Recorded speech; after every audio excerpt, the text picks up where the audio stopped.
Hello, hello, hello, hello, hello, hello, hello. One, two, three. Hello, hello, hello, hello, hello.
Hello. Hello, am I audible? Yes, you are. Yeah. Okay, so we will start in next 2 minutes, okay?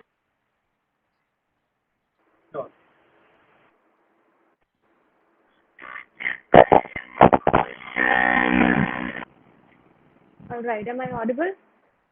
Yes, yes, Yatima. Amazing. Hey, everyone. Welcome to Entrepreneurship Edge. I'm so happy to have all of you join me for the first session of this 9-day webinar series organized by AlumniKart. In this session, we are going to discuss everything on how to come up with and evaluate a startup idea. My name is Dyutima Anand, and I am an engineer graduated from DTU. I know there are 1,000 jokes on engineering, and hands down, each one of them is true. But if there is one thing that engineering blesses you with, it is analytics. Being an engineer, I have been analyzing startup ideas right from my college days. And after the college ended, I started working with a lot of startups. I built connections with a lot of startup founders. I observed startups up close, gathered first-hand experience of how startups work. So evaluating startup ideas is something that I have been doing for good 6 to 7 years now. So you can say that I am an entrepreneur at heart, but I finally officially became an entrepreneur almost a year back when I founded my own venture, wherein we evaluate ideas, we find the right ideas, and we help those ideas in raising funds. Throughout this journey, I have learned so much about entrepreneurship, and I have seen what problems the entrepreneurs face when they're starting up, and what mistakes they make, what to do, what not to do, so on and so forth. And I am so excited to be sharing all of that with you all today. There won't be any presentation. I would not be presenting anything. You will get tons of that over the internet, let's be honest.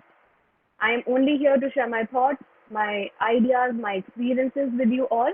And all I want from all of you is to listen, because there is no need to take notes, because who goes back to the notes after the lecture is over, right? So I want you all to listen and only listen, and I promise you will understand everything. And you might as well take notes here and there, and when that point comes, I'll let you all know. So don't worry about that. Also, I would like to request you all to save the questions for the later part. After the session is over, I'll be taking all of the questions in the last 15 to 20 minutes, so that there is no distraction from my side, because the questions keep popping up and there is a lot of distraction. So let's not do that. All right, let's get started. Okay, first of all, there is this thing that I want to address. I believe there are three types of people in the audience today. First, the people who want to become entrepreneurs sometime in the future. Second would be the people who already are entrepreneurs and they have founded their startups and they are working on it. And third would be the people who are here, but they are curious and they want to explore if entrepreneurship is for them or not.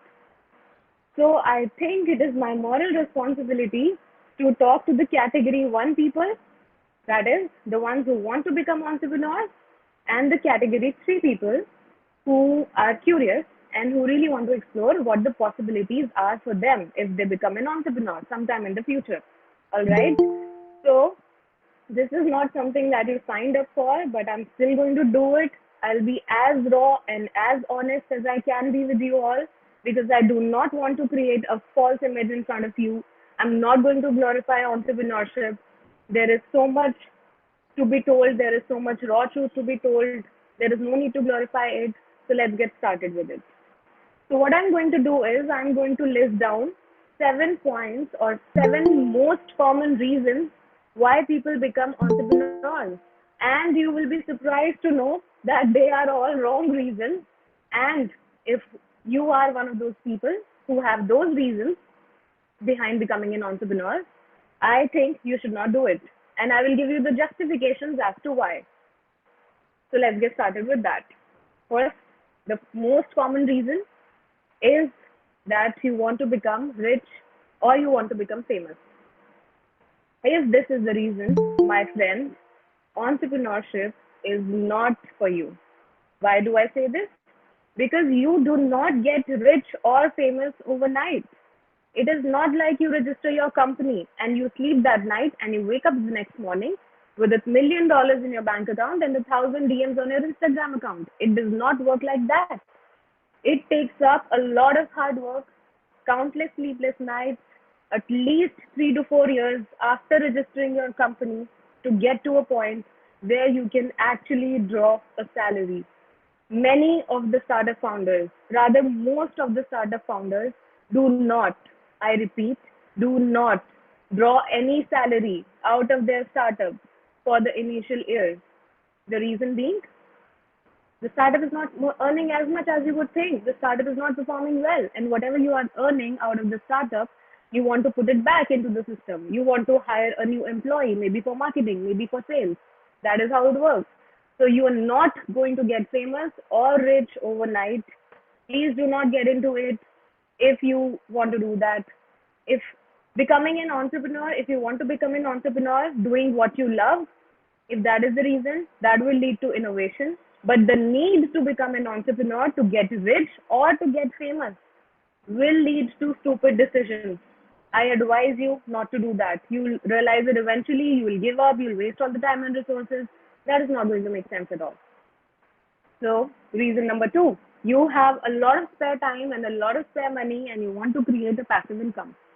Let me tell you, entrepreneurship is not a part time job. It is more than a full time job.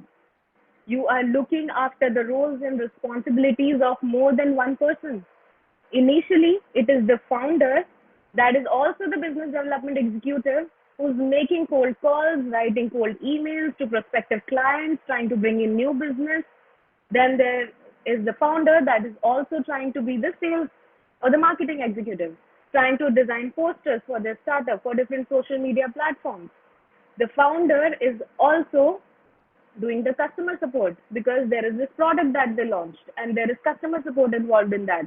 So the founder is also attending to calls to the of the clients that they have sold their products to. Then there is legal compliance. As soon as you start your company, as soon as you register your company, there are monthly, quarterly, yearly compliances. There are taxes to be filed. There are so many more things. And the founder is doing all of that because it is as simple as that. The founder cannot afford extra help because the startup is not yet making any money. So if you're doing it if you have spare time, maybe do some freelancing work. If you have some spare money, maybe invest it in some FDs in a bank or maybe somewhere else. Entrepreneurship is not the option. Number three, you are tired of your job. Let's say you are doing a 60-hour week at work. You are also working over the weekends. You are tired of your job. And you are thinking, maybe if I start my own company, I'll have to work a little less. And maybe I have time. And maybe my life would be easier.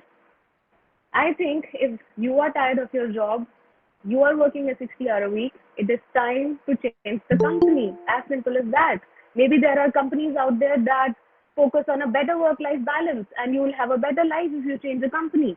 Or if you are a business analyst at the moment and you are tired of your job because you do not enjoy being an analytical person for 60 hours a week, maybe you would want to become a marketing executive. Maybe that will spice up your life. But becoming an entrepreneur just because you are tired of your job, no, not the option.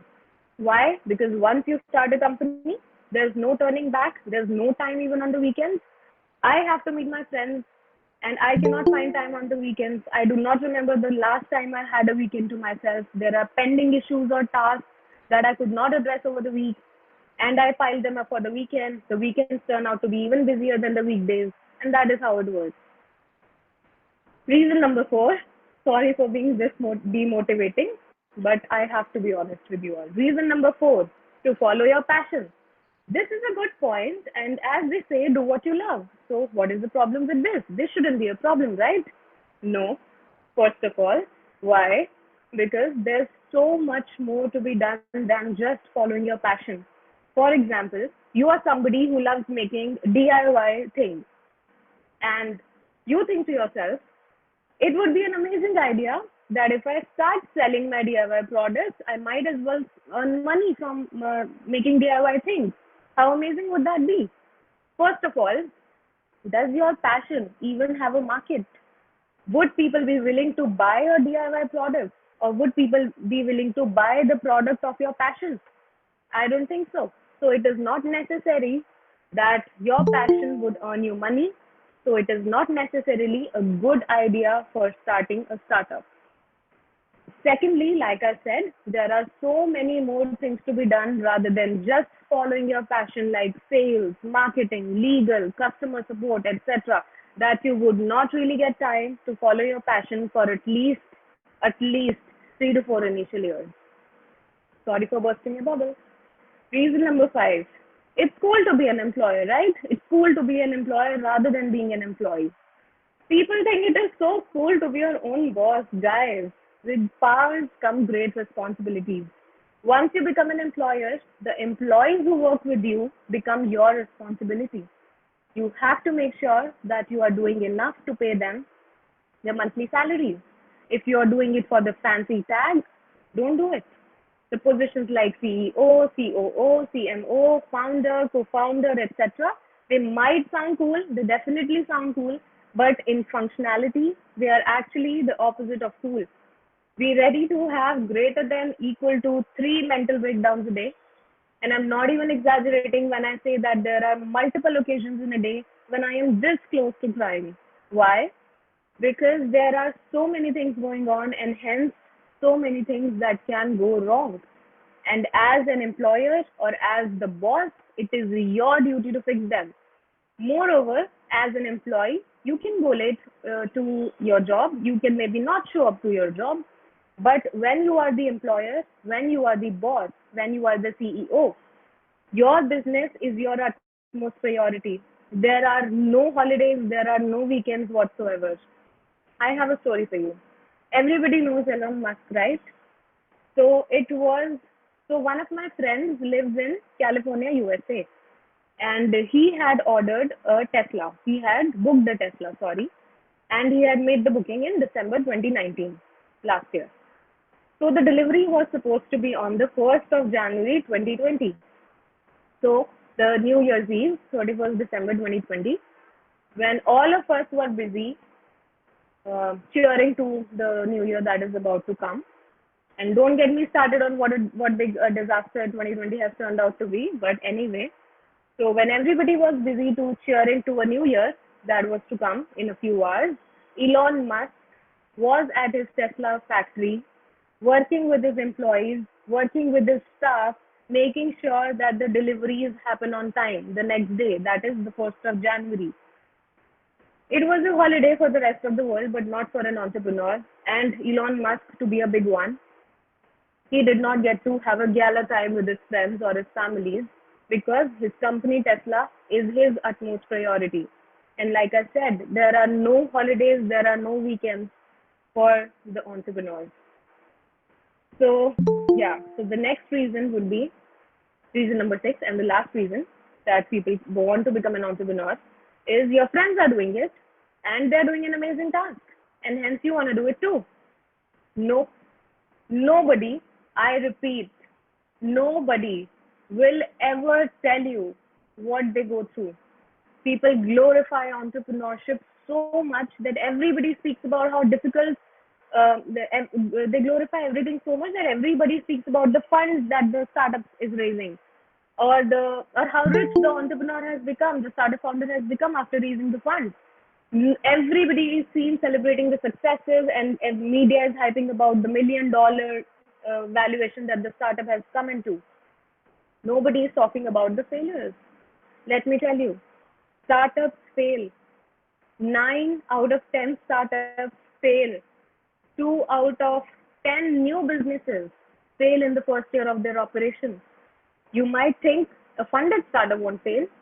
No, 7 to 8 out of 10 funded startups fail. Startups fail, guys. Don't get fooled by smiling faces of entrepreneurs. Do not get into it just because you're feeling left out. So to sum it up, I would like to say that unless and until you really want to create a change, you really have something innovative with you want to change the lives of the people, Do not enter this journey. It is a ruthless job. It is merciless. Entrepreneurship is merciless. Nobody will buy your product just because you are from DTU or IMT or IIM or IIT, whatever, or how amazing you are as a person. People will only and only pay their hard earned money for something that they really find value in. People would not be wanting to pay even a single dollar of their money if they do not find value in something, if that product is not easing up their life, or if that product is not meaningful to them. Nobody will give a shit if you were struggling with a disease while you were designing that product or that service, or if you lost somebody close to you, or you were having a rough time while launching the business. Nobody thinks about that. It is that ruthless. People do not spend thousands of dollars in buying a Tesla because of how amazing Elon Musk is. No, people buy Tesla because of how amazing Tesla is, because of what amazing premium experience a Tesla gives to them, right? Likewise, people are ready to sell their kidneys for an iPhone just because of the value that an iPhone brings into their life, because of the class that it brings along with itself. Nobody is buying an iPhone because of Steve Jobs, let's be honest. So I think at this point, people who were here who had second thoughts, they would be like, job done. I don't want to be an engineer. It's okay if you want to leave the meeting right here. But for the rest of you who really want to hear it out, who really want to know how to come up with ideas, how to validate your ideas, let's get ahead with that. So I have precisely 7 ways by which you can come up with ideas. And those 7 ways, I'll explain each one of them. I'll give examples related to them so that you have a good understanding of how products or the existing companies are working, and you will get a better picture of how to come up with startup ideas in the future. All right. So approach number one would be to solve problems. When I say problems, I am not saying solve personal problems. Like, I do not feel like giving a bath to my dog today. Dude, that is your problem. You are being lazy. It might not be somebody else's problem. This won't even have a big enough market. Not enough people would be buying it. So why would you want to make this idea of yours into a business when it won't be a profitable business, right? Bad idea. So when I talk about problems, I am talking about common problems or the popular problems. These are the best problems because you have a huge market. Why would you want to target a problem that does not have a big enough market, right? Let's say Uber or Ola. They solved a common problem, which was, I do not want to take a public transport today. This was a pain point which was very relevant to the society or the market that they were targeting. Let's say all of the world, because this is a problem. Nobody wants to take the shitty public transport. So the pain point Ola or Uber targeted was, I do not want to take a public transport today. Or let's say Amazon or Flipkart. They solved the problem of not wanting to go to the store. That is what they did. They targeted the popular pain point of not wanting to go to the store, and they brought the store to you. You can actually order anything, it would come to you. You don't have to go out anywhere. That is how it functions. That is the business model behind Ola and Uber. They targeted this pain point. So the one type of problem would be common or popular problems. The next type of problem that you can solve is problems that will grow. Let's talk about Tesla. Tesla is targeting the problem of fossil fuels running out and that the future is electric because there is a need to come up with an alternative fuel to run the cars. And the future is electric, as they say, so the need for an autonomous car also comes into picture because we are wasting a lot of time in traffic jams and all that. So the future is autonomous. That is what they're coming up with, autonomous cars. So this is a problem that is bound to grow, and other big players are also coming up with electric cars. Maybe they're not launched yet, but they would be soon. So the problems that will grow is a good option to come up with an idea. Problem number 3, or type of problem number 3, that would be problems that need urgent attention. Now, considering the ongoing pandemic, something that needs urgent attention could be the unlock that is happening. So what you could do is you could come up with a touchless kiosk at grocery stores, wherein you do not have to touch anything on the kiosk. You do not need to press any button or anything. You could maybe just use your phone, scan some QR codes, and whatever you order comes down the vending machine. You pick it up, you go home, and it is that simple because it is a brilliant idea anyway because of the so much of emphasis going on social distancing and everything. So this would be the third type of problem that you could target that needs urgent attention. The fourth type of problem would be the expensive problem because people are willing to pay for it. There is high willingness in people to pay for such expensive problems. If I talk about example, it would be a luxury spa because the life of most of us are very busy, full of hustle and bustle. People are willing to have a relaxing time, a pleasant time, and they are willing to pay for a spa.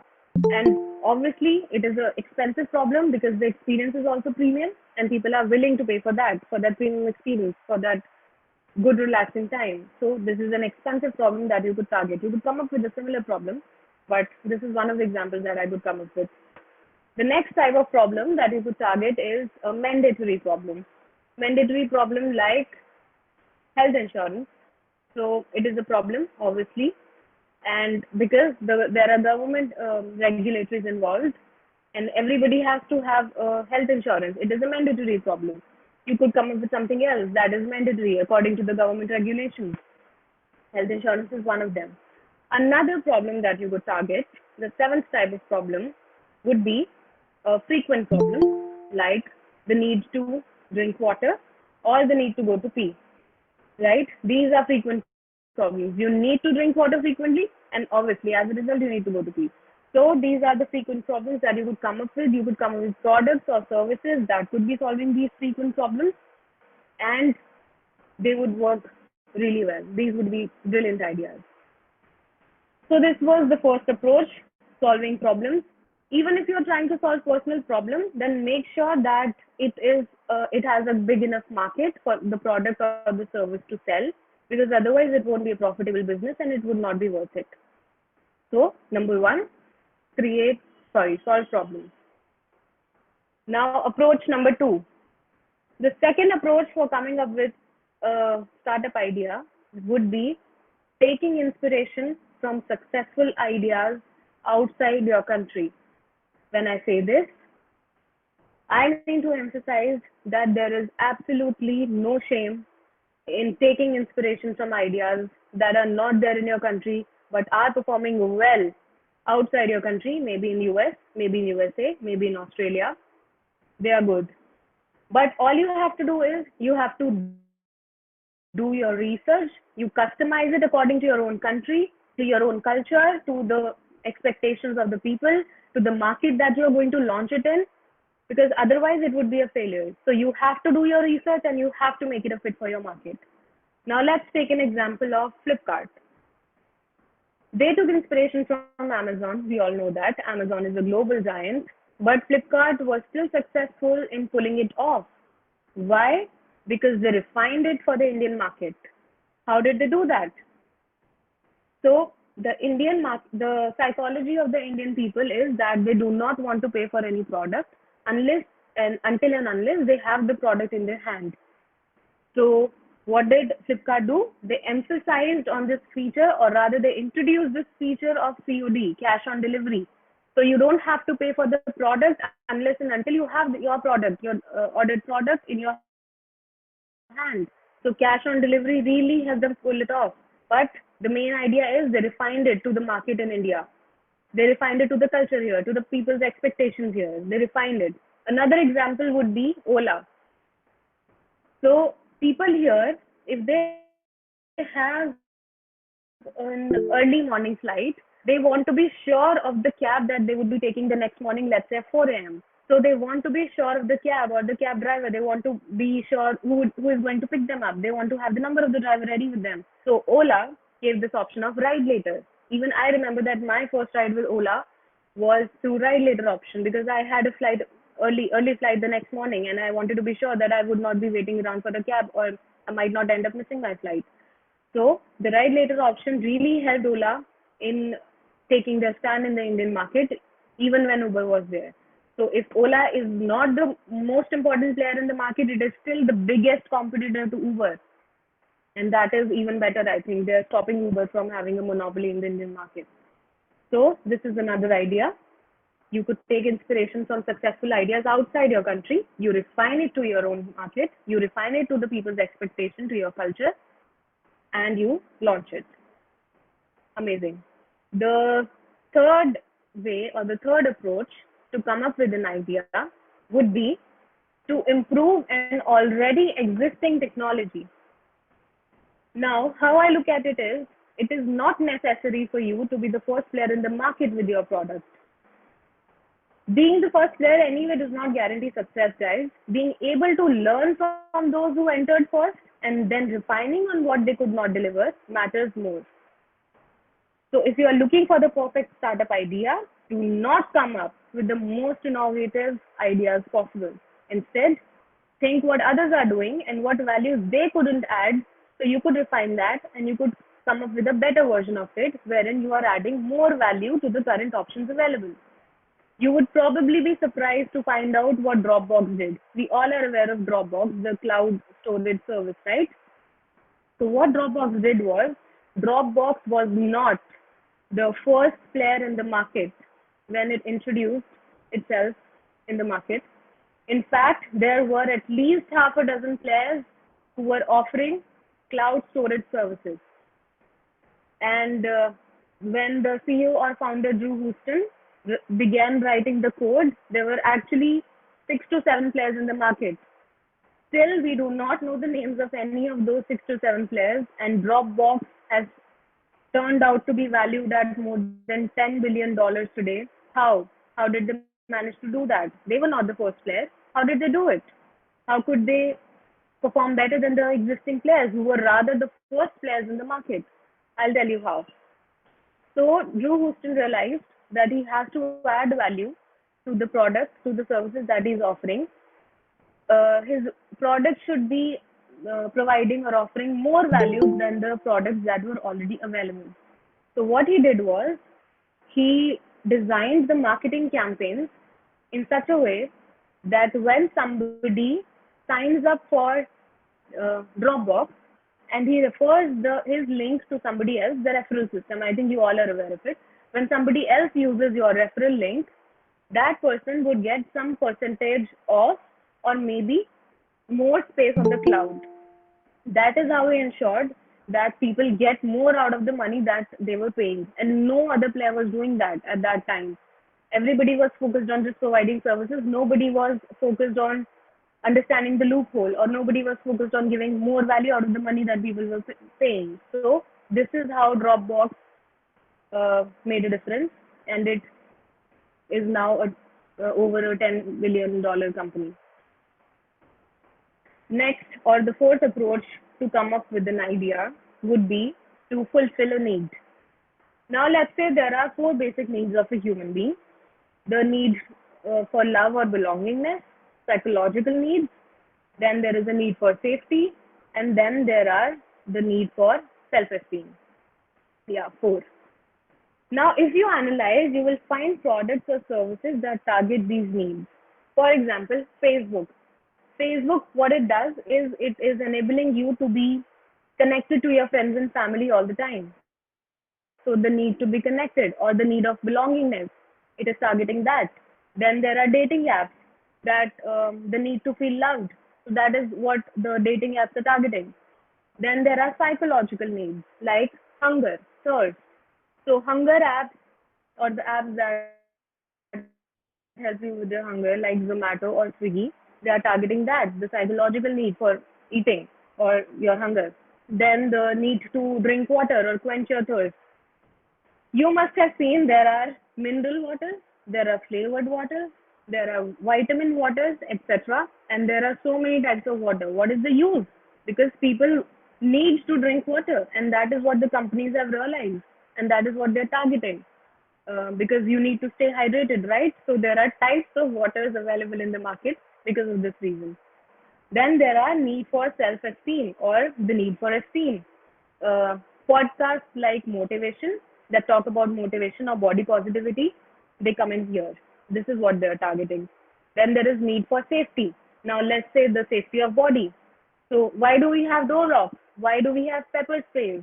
Because we need to feel safe. We need to keep our bodies safe. That is why girls are found carrying pepper sprays late at night. Or maybe all of us have a door. We keep our doors closed at night because it helps. It keeps that feeling of that we are safe.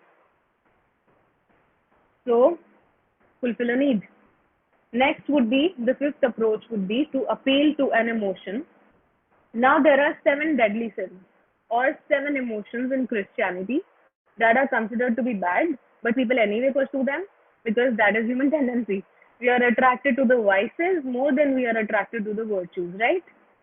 So these seven emotions are pride, greed, gluttony, lust, wrath or anger, sloth or laziness, and envy or jealousy. Now, I am sure each one of you has seen those ads wherein a guy wears a deo and girls come attracted to him like a magnet. All of us know it does not clearly work. That is all absolute bullshit. But what they're actually targeting is the emotion of lust. Now, again, how many of us would find it hard to survive if we do not get our legs waxed or our nails buffed? All these self-grooming services or products, they are targeting our pride. They are targeting our envy. We want to look good. We want to look better than the competition. It is all about emotions. They are appealing to our emotions. Companies and brands have realized that. They design their marketing campaigns all according to our emotions, and that is how it works.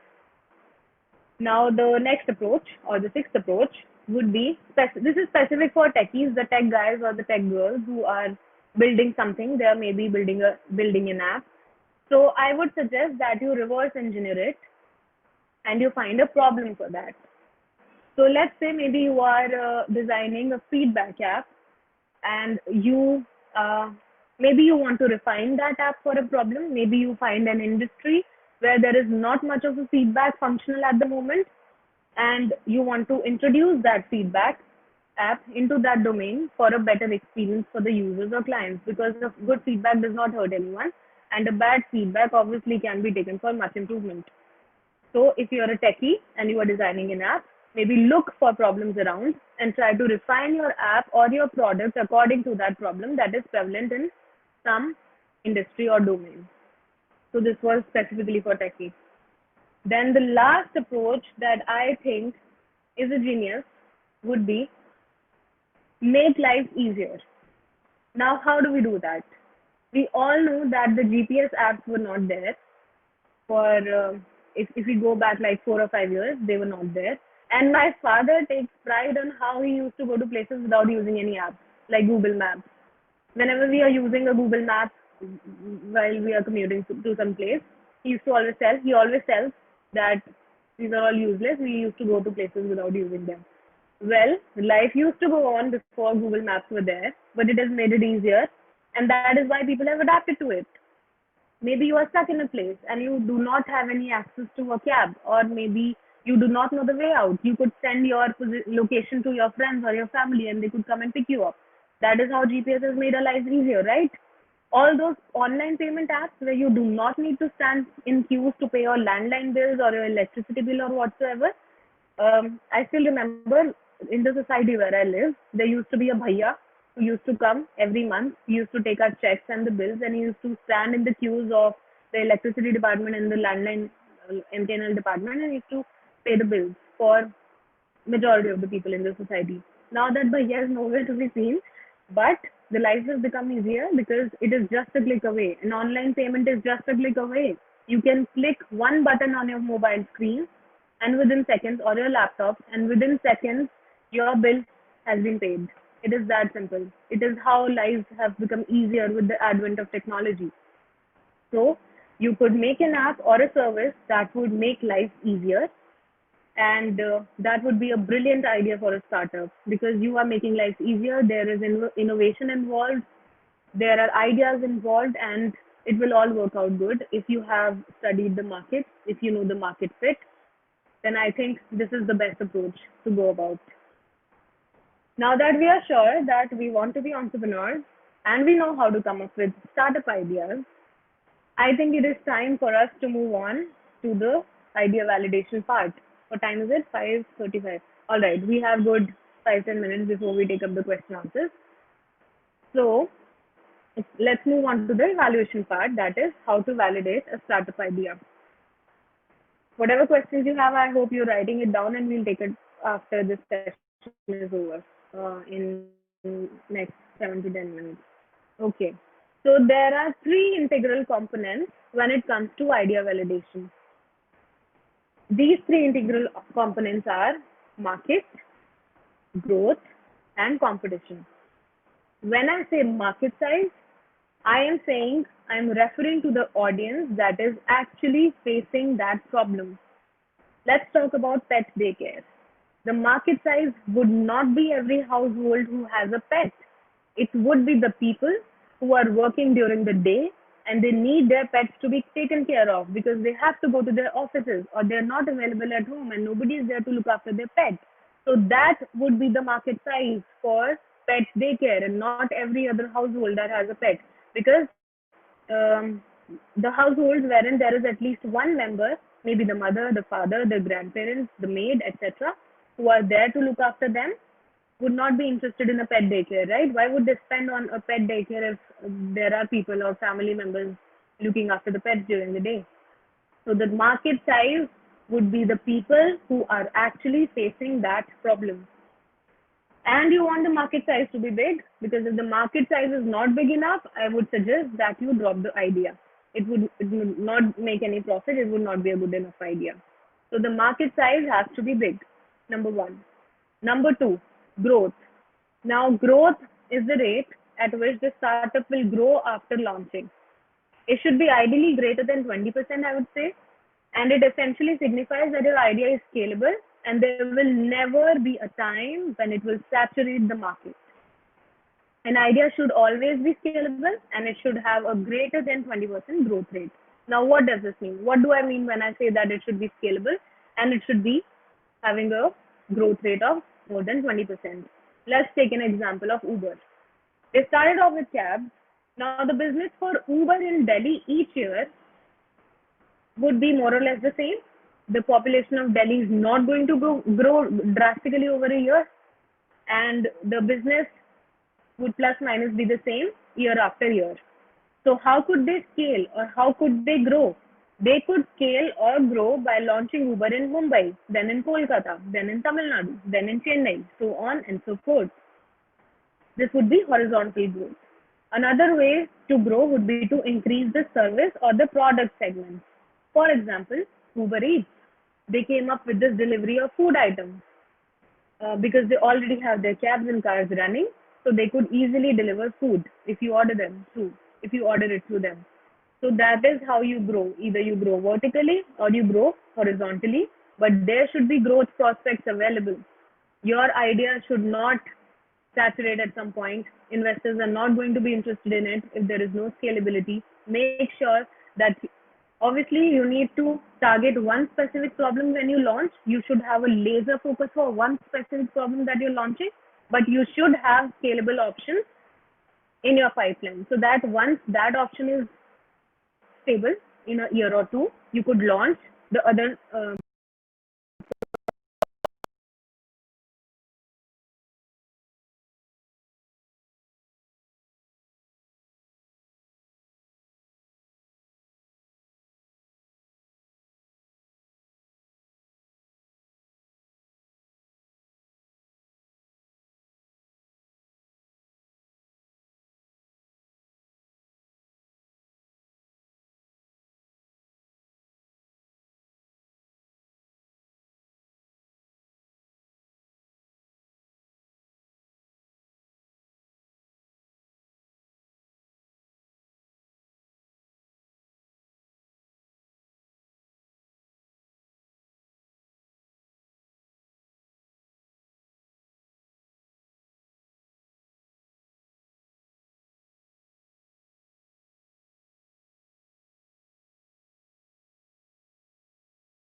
give you an edge over your competitor.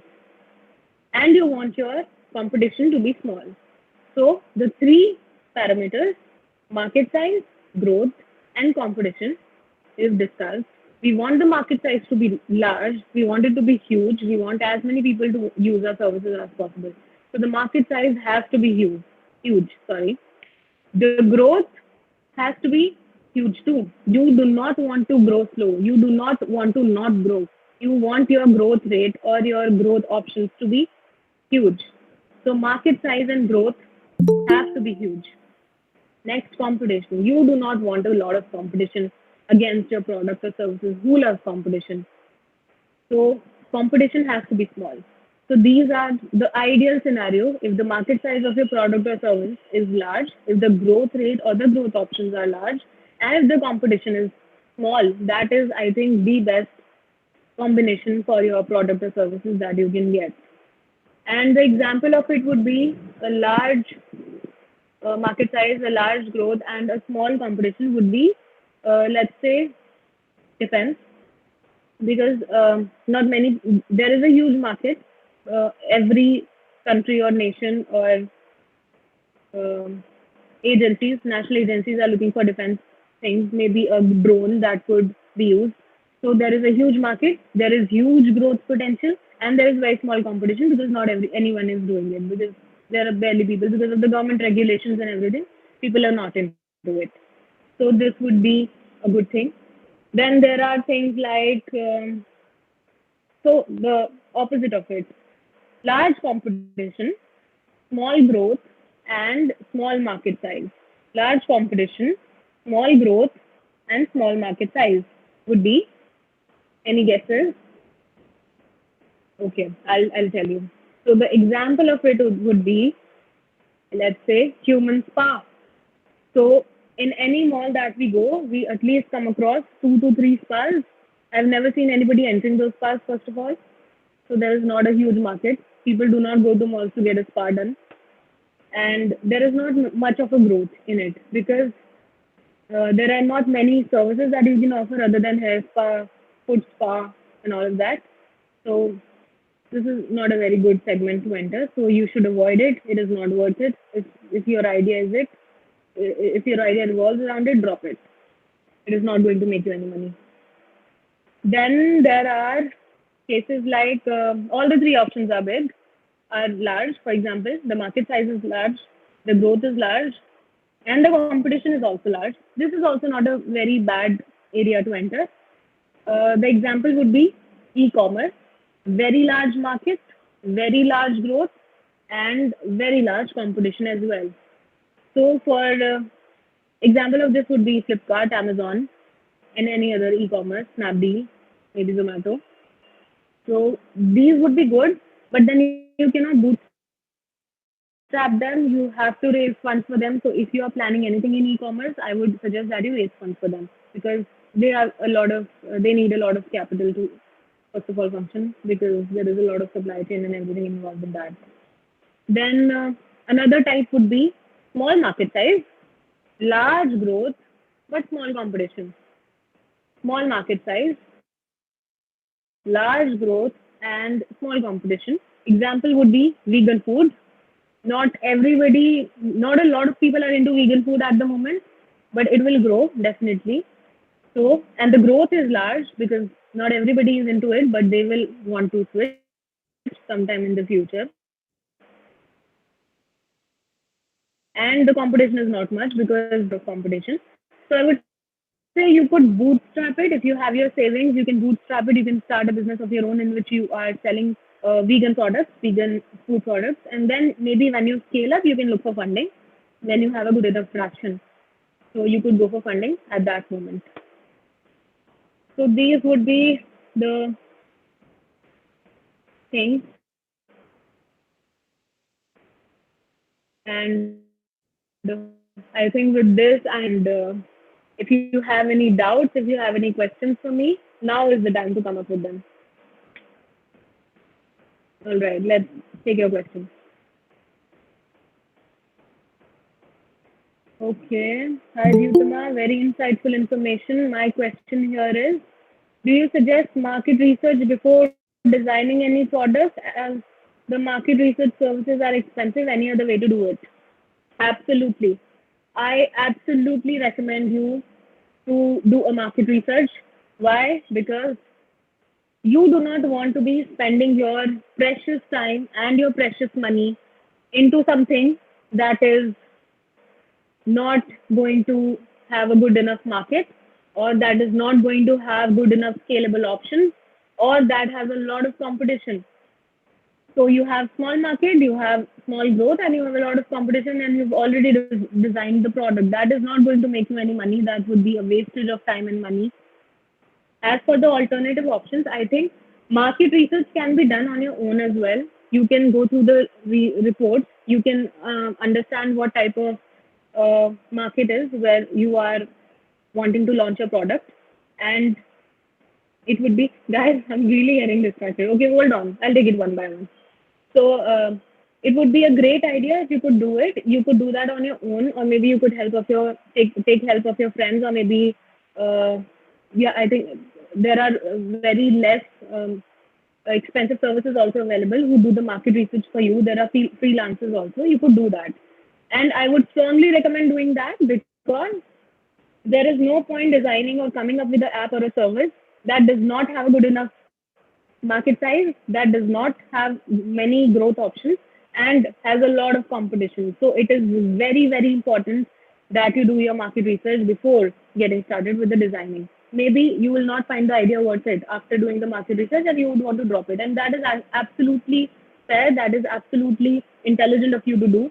So I would strongly, strongly recommend a market research. Next, can we survive only with bootstrapping? Bala. Okay, Bala. So I think it really depends on the domains. There are domains that would not survive only on bootstrapping. For example, let's talk about e-commerce, like I told you. There is so much of supply chain involved. There is so much of supply chain management that is involved that you would definitely need help, outside help. And you would need to set up a supply chain partner that would be looking after the management of the stocks that are available, and you would not be able to do it without any help because it is not a one person job, first of all. So you would be needing to raise funds because you need to maintain a stock, you need to maintain an inventory for that, and you would not be able to do it without funds. So if you do not have funds, you will not be able to do it. And bootstrapping, usually in that case, you do not have a lot of funds unless and until you are having a crore wala package and you're saving most of it. So that is not possible. So it really depends on your domain also. So like I said, for the vegan food value thing, so in that case, you can survive with your own savings with bootstrapping. But then as you scale yourself into different cities, maybe into different areas, into different markets, then you would be needing funds because that would be a fresh new start for you altogether. And you would be needing maybe the same amount of money or maybe more, like you did the first time when you launched it for the first time. So bootstrapping is really dependent on the domain. Okay. Next is, hi Dyutima, very insightful information. My question here. Okay, I think I've done that. I'm so sorry. Okay. Next, Kartik Kumar. First of all, thanks for such an awesome and informative webinar. Thank you. I'm really glad you liked it.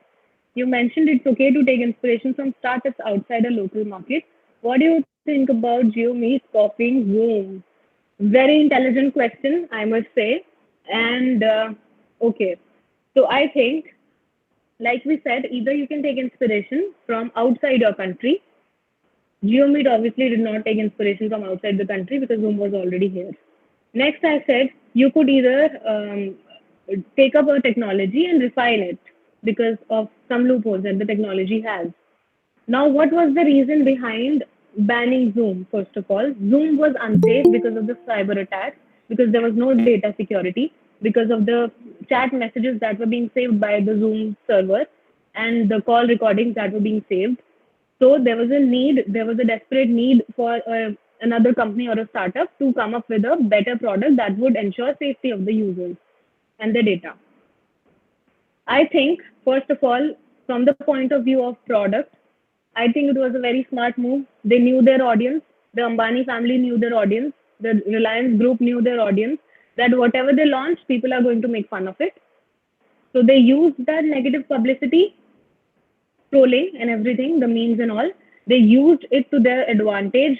They did not spend one single penny in marketing their product, GeoMeet. All the marketing that came was from the trolls or the memes or the fun that we were making of it. They did not have to spend one single penny. Very smart move by the production team. Then the second point, I guess, would be the easier transition for people.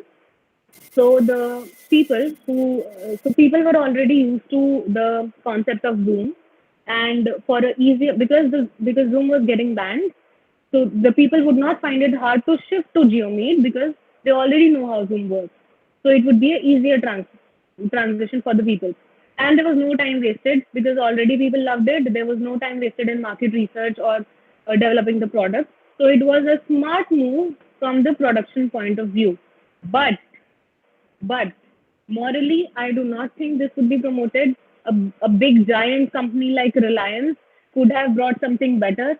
They could have worked on innovation. They could have worked on a different UI UX. They could have, come up with something better, maybe some more features. Maybe they would have refined it. There are so many things to be done.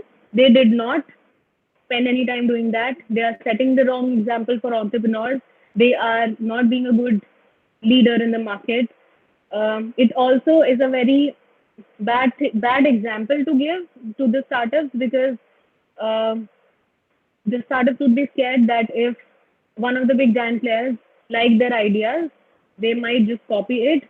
The startups would not have a say in it because Reliance is obviously a big enough company and you cannot do anything about it. So whatever it was, maybe it was an urgency considering the ongoing pandemic and the need for a digital platform. Maybe easier transition was their motive, whatever it was. Maybe innovation will follow in some time. Maybe newer features would be added. I do not know, but it worked out well for them in that case. Um, Next question.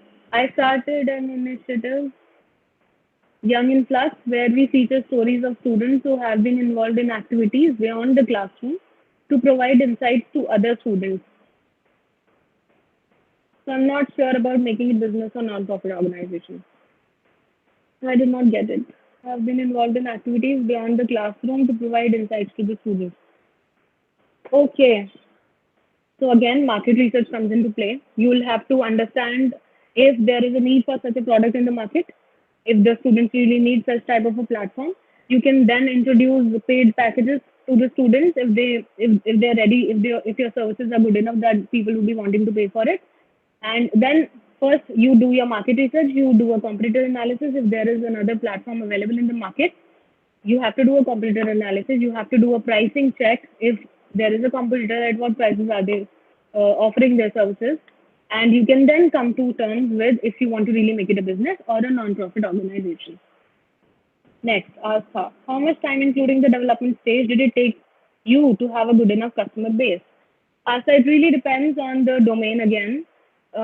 For something like a tech product, if you're building an app, it could take months, it could take years to come up with a good app UI and UX, and it could take a lot of time in development. There are so many bugs to be fixed. So it really depends on the domain and it really depends on the product or service that you are planning. So there is no fixed answer to it. It can obviously range from, let's say, 3 months to over a year. Depends on your speed. Kartik Kumar. Also, how to define the fine line between taking inspiration from outside local market and blatantly copying a product like GeoMeet. Taking inspiration from outside local market. So, okay. So, GeoMeet blatantly copied uh, Zoom. It did not introduce any good new features. The UI UX was absolutely same. There is a reason there were so many memes because people could see it. People could find that there was absolutely no difference in GeoMeet and Zoom, and everybody was making fun of it. So it was a blatant copy. However, when you are taking inspiration from outside your market, you want to make sure that it fits your audience, that it fits your market, that it fits the culture. Like I told about Flipkart, they refined it for the audience here. They made it fit for the psychology of the audience in India. How did they do it? Cash on delivery. People do not want to pay for the product until they have it in their hands. It ensures the safety of their money. That is how the audience is. You are making, so there are cultural differences too. So something that worked in the West might not work here. So blatantly copying would mean that you are copying all the features that are present in that product or service in the West, and then you are blatantly copying it, even if that feature does not mean anything to the people here in your local market, that would be a blatant copy. If you are refining those features, maybe adding or removing something according to your market, according to your audience, then that would not be a blatant copy. You are taking an inspiration, you are doing your research, you are refining your product, and then you're launching it. Shivam, hello ma'am. Thank you for the session. How do we create a luxury off of an already existing product with, of course, a slight change, modification in the deliverable or merch, considering the Indian market that wants more inexpensive or rip-off products? How do we create a luxury of an already existing product with, of course? Okay, so first of all, if you want to create a luxury, you want to target the specific part of the market that is into premium products. It is all about marketing, I think. It is all about how you design your marketing campaigns, and it is all about the pricing. If it is a luxury product, it is not going to be available to the it is not going to be priced at a lower side of the spectrum. It is obviously going to be a bit pricier. It is going to deliver the value that if you're paying $100, let's say if you're paying 1,000 rupees for a t-shirt, 1,000 would be like cheaper towards the cheaper end. Let's say you are paying 3,000 rupees for a t-shirt, and you are tagging it to be a luxury t-shirt. Let's say it is a Ralph Lauren t-shirt. How do we call it luxury? Because Ralph Lauren has a brand name. There is a brand name attached to it, which has been developed over the years because of all the marketing campaigns that they have taken along the years, that they have done along the years. So it is all about the marketing. One, it is all about the pricing, and it is all about the delivery. So whatever you are promising, you are delivering that. If you are promising a good premium experience at your spa, then you do that. You provide that premium experience that people would not get at a normal spa. So that is how it works. You promise a luxury, you deliver a luxury, you make your name. Oh God, sorry. You make your name in the market that you provide luxury products. People start finding your services or products authentic, and that is how it works. Hi, ma'am. Thanks for such an insightful session. Can startups such as Ola or Paytm come from a college student? That is, if a college student has an idea, how can she convert it to a startup, provided the limited resources, knowledge, and even experience? I think majority of the entrepreneurs are college students, so there is nothing like a college student or a working professional. So yes, a college student can turn his or her idea into a startup with limited resources, knowledge, or even experience. So there are people who have experience. You can connect with them. Give me a second. My AirPod is dying. Okay. So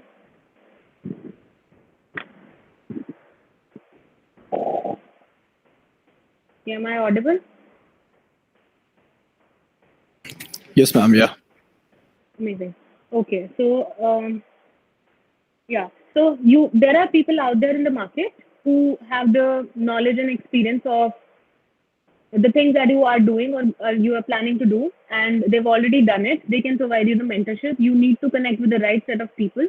You need to connect with the right like-minded people who would be interested in taking that problem along with you. So with limited resources, when I mean limited resources, I also mean the team. So you could connect with the right set of people. You could collaborate with them. You could collaborate with similar brands or companies who would be ready to help you out with your startup. And there are mentors out there. You connect with them. You talk to them. You seek out their help. People are willing to help. There are good people out there in the ecosystem. They are willing to help, and you could find a good enough mentor. You could read. There is so much information out there on the internet. You could read about that. And not all the entrepreneurs are experienced, and it is actually a good thing, because when you're not experienced, you are very energetic. You are wanting to explore. You are wanting to try out new things. and that all gives you experience. So limited experience or limited resources or limited knowledge, they do not really are a problem, because there are mentors out there are like-minded people out there are so many books or articles to read from, so many experiences to learn from. I hope this answers your question, Rishabh. Next is Nishant. Given that post-pandemic nothing will be the same as before, which industry do you think would have the most radical change? Okay, so the industry that I think would have the most radical change are the industries that could not function during this pandemic. For example, the travel industry, unless and until this whole thing calms down, or the travel industry, the players in the travel industry come up with something that people find safe to travel with, like the airlines or the e-commerce, travel e-commerce, until and unless they come up with something really nice that ensures the safety of the people, that people would want to go out or travel. I think post-pandemic would be the most difficult for these travel e-commerce, and yeah, mostly the travel e-commerce. Next, Samidha. For a health tech idea where the data for market research is not sufficient and accurate, how do you plan to conduct the research so as to get accurate market size? So it really depends on the idea or the product or the service that you're planning. You need to, so if you're planning an app like Practo that is in health tech, you need to understand that people these days are wanting to shift to something online. People are willing to shift to, you could target the data that is already available of the competitors. So when you say there is not enough data available, I would like to first of all disagree with you, because there is data available on almost everything. And you need to just find out the right competitors. You need to find out the right players already present in the market, and you need to do a deep, in-depth study of the competition, because there are things they are doing which you are interested in doing, and they would give a lot of insight to you on what you're planning to do. So if you do not have much of an information, you target your competitors. You maybe talk to your competitors as their clients. You become one of their clients, you talk to them, you gather more information about their services or products. This might not be very ethical, but this is a good way to get started. So you could do that.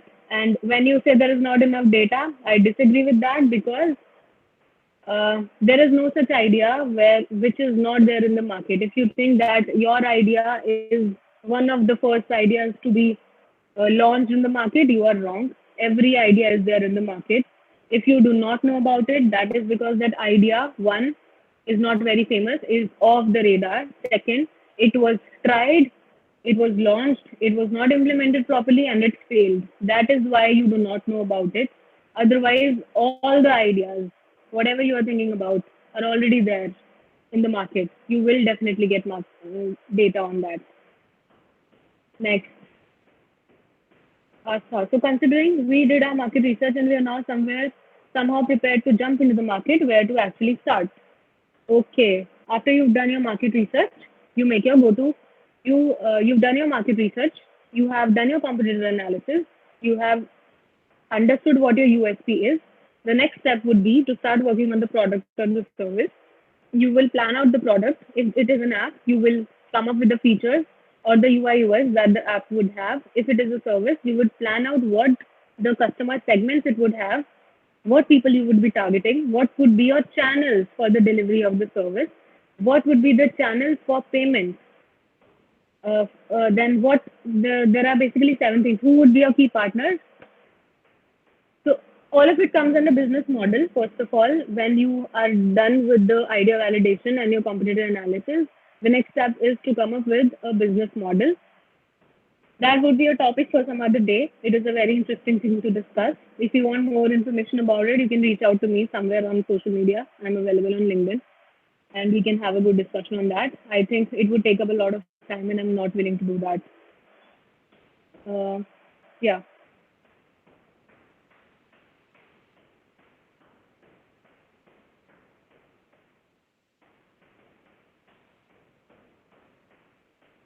Yeah, sure. All right.